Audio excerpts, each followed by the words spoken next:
This is a high relief St. Gaudens. This is a Mexican Dansko typeset.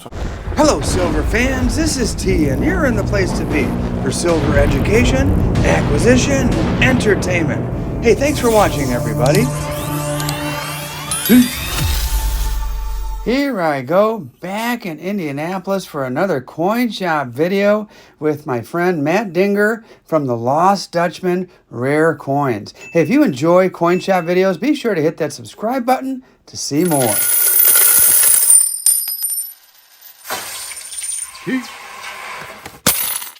All right, hey, Matt Dinger, thanks for welcoming me back at your coin shop here. Not a problem at all. The Lost Dutchman here in Lawrence Township. Yep. Just on the east side of Indy? Kind of the east-northeast side, yeah. Okay. How are things going, man? We are busy. Busy. Yeah. I bet. I did stop at a shop earlier this morning, and I used to live in Indy, and I'm sure it's a shop you're very familiar with. It used to be, back in the day, used to be my old honey hole. Owned by an older guy, always old vintage cool stuff in there. And he's wiped out. Oh no. Absolutely wiped out. No bullion to be had, silver or gold. Yeah. And have you seen a pretty big rush? We have been, yeah. We've been selling the heck out of it. I'm getting it in just as fast as I'm sending it out, but I'm not buying it through the door. I'm having to order it. So, okay. We're going through several thousand ounces of silver a week. Wow. And lots of gold, and I mean it's been a big run. So yeah, it's keeping us busy. And how about numismatics? Is there some interest in coin collecting? It's been busy, Coins are for us are always what we enjoy the most. Obviously, right now bullion is kind of where we're focusing, but the coins and collectibles and stuff like that's what I enjoy the most. I know you sell a lot on eBay. What would you say is your percentage of sales, store or eBay? So in the store, we probably sell about 30% of our total sales through eBay. Okay. And that's a lot of times just things that we don't necessarily have a home for or have a customer in mind for. Because as a coin store, you get offered so much stuff. Yeah. And a lot of it, you have no idea what you're going to do with it. And that's great candidates for stuff to go up to eBay for us. So. And that's a pretty healthy chunk, but your bread and butter is the through the door traffic and big shows. Yeah. And speaking of big shows, we have Central States coming up, and I'm excited. Mrs. T, my wife, is excited. We're going to be there. I know you're going to be there. I am going to be there. Table 1511. If you're going to be up at the show, come see me. Yeah, and a big old corner table. We do have a nice large corner table. Yeah, gonna have the full spread out for everybody to see. And so, what do you take to a coin show? Obviously, you can't take the whole shop. No, but you take as much as you can. Okay. When we have a large table like that, we try to take just as much value up there as we can get in the car. Okay. Obviously, I'm not taking bags of wheat pennies, but we try to take everything that's worth going up that we think may have a good chance of selling. Okay, and so a nice variety. Yeah. Is there something you've got, stockpiled that man, this is gonna go fast? We've got some cool stuff. I just bought this guy. This is a really interesting piece. This is a high relief St. Gaudens. Take a look there. Yeah. So this is a 1907 high relief. This is one of the very first ones they did in the ultra high, not the ultra high relief, but the high relief, until they realized that they couldn't stack them, and they would fall over. So that is a high relief. It came in a really cool case with another metal that was, at least the obverse of, was designed by St. Gaudens as well. So super cool piece. Yeah. Should go away at the show. I'm hoping not to bring that guy home, but I like getting cool stuff like that. That's a heck of a coin right there. My goodness. Yeah. People who are going to go to Central States, and by the way, I've never been to that one. Oh, you're in for a treat. Yeah. I went to the A&A, and I was like blown away and overwhelmed Those are all the words that people usually use to describe a big show like that. Is Central States, how many dealers would you estimate would be It's there? about, 100? oh no, you're talking 500 or 600 dealers. Wow. Yeah, I mean, it's Okay. about 2/3 of the size of an A&A. Okay. It's a good size show. It's one of my favorite shows every year because everything's real compact. The nice hotel is attached to the show, so if you don't want to, you don't have to leave for 5 days. Okay. The building. I mean, obviously we do go out to dinner and have a lot of fun, but it's just convenient being there at the Renaissance Hotel there in Schaumburg. And you get to see your buddy Spicy Mike. Spicy Mike will be there. Yeah, he'll be there hanging out with me one day, I think. Forget which day. For those who don't know, you do have a podcast, the Coin Show podcast, and also a YouTube channel. We do all sorts of stuff. We just like to make coin content. So. Yeah. I'll put links to that in the video description so people can go check it out. Sure. By the way, today's video is brought to you by Don's Gun.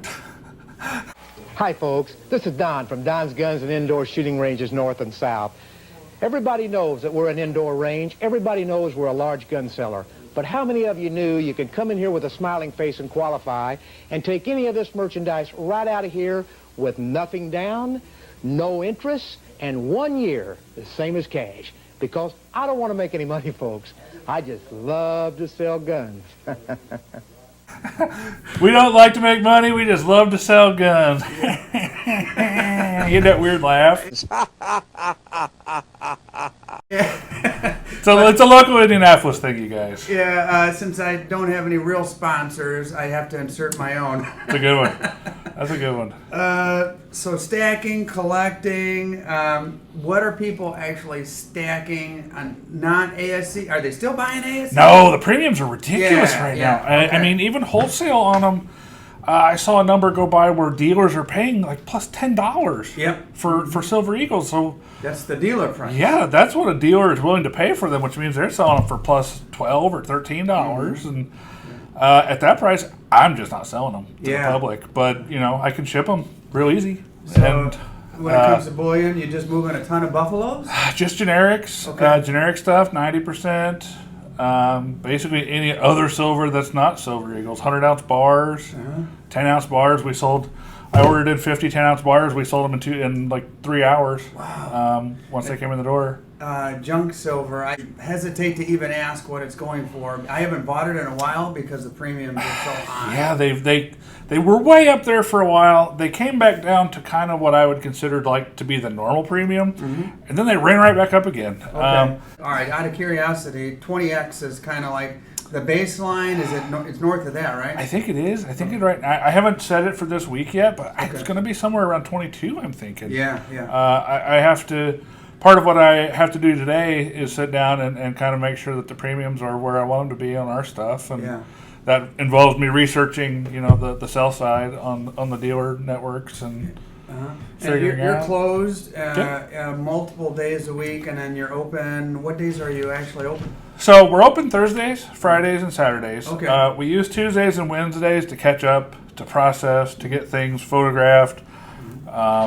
Put on either our website, which is ldrcoins.com, if you want to check that out, or we just use it to get things packaged, priced, and out for sale here in the shop. And we actually found, COVID brought this along too, but we actually found that doing that instead of being open actually helps the bottom line for us. It's weird, but we were just not having the time to process the amount of stuff we needed to. Yeah. How about collecting? What would you say are your top 3 things that people walk in and ask for? Okay, so lately, as far as coins are concerned, Morgan dollars are still always hot. Yeah. People love those. They also love their Lincoln cents. The guys are filling up their little blue books. Okay. And then classic gold is something that we've been seeing. Yeah, pre-33 stuff. People are interested in that right now. One of my particular interests is classic Mexican coins. Okay. And a lot of my viewers love Mexican coins, and I kicked myself for not showing this in the last video I made with you here. Yep, this is a cool set. You still have it. I do. Let's show the viewers here just very briefly. So this is and I've never actually even seen this book before. This is a Mexican Dansko typeset. So it says Mexico type on the front, and it's basically a 19th century typeset of Mexico all the way. I've looked. Once I saw that in your shop, I didn't know they existed either. Yeah. I went on eBay. Those things are going for hundreds of dollars. Just the book alone. Just the book alone. That's crazy. Let alone the caballito or the locomotive Yeah, the peso. locomotive one. I don't know the story behind the locomotive. Was that a commemorative? It's just, yeah, it's a commemorative for I think the Mexican National Railway. Okay. Yeah, I have probably a good chunk of that book in my collection. I would love to find one of those typeset books like that to start filling. Although the caballito has eluded me, I still don't have one of those, and that is very low mintage. That's going to be a tough find. Yeah, but this is a super cool set. Yeah. Like I was saying earlier, you just never know what's going to come in the door. This walked in our door. Yeah. Somebody had put it together, and That's wild. that's kind of why things that come in, you have to be kind of a jack of all trades when you do this, because you just never know what you're going to come across. Yeah, when I was here last time also, and I'll put the link to our previous videos, you showed me some World's Fair coins, or not coins, but they're medals. Yeah, they were exonumia from the World's Fair. Yeah. A couple of them had the Ferris wheel on them, and those are really exciting. Have those been sold? I believe they did. I believe most of those sold. We bought a really large collection of exonumia from the World's Fair, and a lot of it has been put into new collection sets. Yeah, I just learned about exonumia from my buddy Russ up at Harlan J. Burke. Oh, yeah. We basically made a whole video on exonumia. It's fascinating. Isn't that crazy? There's so many. That's the best part about collecting is you can literally collect anything from tokens issued by dairy farms in Iowa to the most expensive gold coins in the world. You can literally collect it all, and that's why collecting and coin collecting is so great. Yeah. Well, hey, Matt, I really appreciate the time. I know you've got a lot going on here, and hey, thanks for the time, buddy. And I will see you at Central States. Heck yes, I'm so excited for that. We're going to have a blast. Now let me show you what I purchased, but first a special thank you to these channel members who support my efforts to bring you coin shop videos just like this one. And check this out, a little bit of World's Fair coinage there and some gold. I picked up some gold today. So we've got silver, we've got a gold nugget or two, and more silver. That silver right there is for the old furnace. I bought some numismatics and some more interesting silver, including some vintage, a couple of interesting looking bars, and a seated Liberty. There's a Mickey Mouse, and I even purchased a little bit of platinum today. I don't normally purchase platinum. Couldn't pass this up. Thanks for watching, everybody. Peace.